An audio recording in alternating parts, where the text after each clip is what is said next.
গাজীপুরে মাদ্রাসার ছাত্রীকে ৩ দিন আটকে রেখে ধর্ষণের অভিযোগ উঠেছে এক হিন্দু যুবকের বিরুদ্ধে। এ ঘটনায় তোলপাড় নেট দুনিয়া। বিষয়টি নিয়ে কয়েকদিন আলোচনা সমালোচনার পর অবশেষে মুখ খুলেছে পুলিশ। কি ঘটেছিল ওই শিক্ষার্থীর সঙ্গে, বিস্তারিত আরিফ হাসানের প্রতিবেদনে। সামাজিক মাধ্যমে ছড়িয়ে পড়া এই ভিডিওটিতে কাঁদছে আশামণি নামের ছোট্ট এই কিশোরী, যাকে অপহরণের পর আটকে রেখে ৩ দিন ধরে ধর্ষণের অভিযোগ উঠেছে জয়কুমার দাস নামে এক যুবকের বিরুদ্ধে। এই ঘটনা আলোড়ন ফেলেছে গোটা দেশ জুড়ে। এই ঘটনায় সামাজিক মাধ্যম থেকে শুরু করে দেশের ধর্মীয় অঙ্গন সবখানেই চলছে সমালোচনা। প্রতিবাদে বিক্ষোভ মিছিল হয়েছে গাজীপুর সহ দেশের বিভিন্ন শিক্ষা প্রতিষ্ঠানে। এমনকি প্রশাসনের নীরব ভূমিকা নিয়ে প্রশ্ন তোলেন ধর্মীয় নেতারাও। গাজীপুরের ঘটনাটা নিয়ে আমাদের সবারই কমবেশ মুখ খোলা দরকার, আমাদের সবারই এই ব্যাপারে কথা বলা দরকার। অথচ 2 মাস পর্যন্ত এই ঘটনা ধামাচাপা দেওয়া হয়েছে, এখন সেই ঘটনা প্রকাশ হচ্ছে। 2 মাস পরে প্রকাশ হচ্ছে, 2 মাস ধরে ধামাচাপা দেওয়া হয়েছে কেন, সেটা একটা বড় প্রশ্নের জায়গা।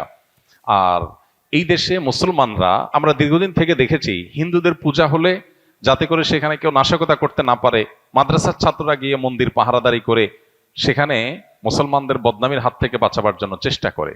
সেখানে সংখ্যালঘু যারা সংখ্যায় কম, তারা যদি সংখ্যাগরিষ্ঠদের উপর এই ধরনের নির্যাতন চালায় বা তাদের ব্যাপারে এরকম দুঃসাহসিকতার পথ দেখায়, তাহলে সন্দেহাতীতভাবে এর ফলে সমাজ অস্থিতিশীলতার দিকে যাবে। আমাদের দেশে আইন বা আইনের শাসন এগুলো যেহেতু জাস্ট মুখরোচক গল্পের মতো, এগুলোর কোনো বাস্তবায়ন আমরা দেখতে পাই না।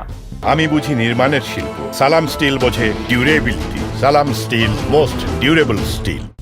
ঘটনাটি ঘটেছে গাজীপুরের কালিয়াকৈরে। জানা যায়, ভুক্তভোগী ওই ছাত্রীর বয়স 13 বছর। গ্রামের বাড়ি কুড়িগ্রামে। মা বাবা গার্মেন্টসের চাকরির সুবাদে গাজীপুরের মৌচাকে ভাড়া বাসায় থাকেন। 2 মাস আগে ভাড়া বাসা থেকে প্রতিবেশী সঞ্জিত বর্মন ও তার শ্যালক লোকনাথ চন্দ্র দাসের সহযোগিতায় ভাগিনা জয়কুমার দাস মেয়েটিকে অপহরণ করে লোকনাথের ভাড়া বাসায় নিয়ে যায়।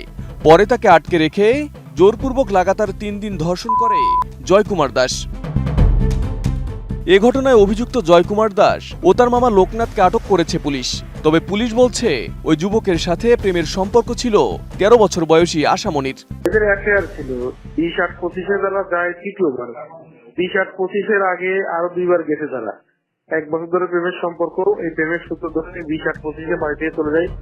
আমাদের কাছে একটা জিডি করে 22 তারিখে, 2 দিন পরে আবার চলে আসে। এদিকে ভুক্তভোগী আশামণির বয়স 13 উল্লেখ করা হলেও বয়স নিয়েও শঙ্কা প্রকাশ করেছেন প্রত্যক্ষদর্শীরা।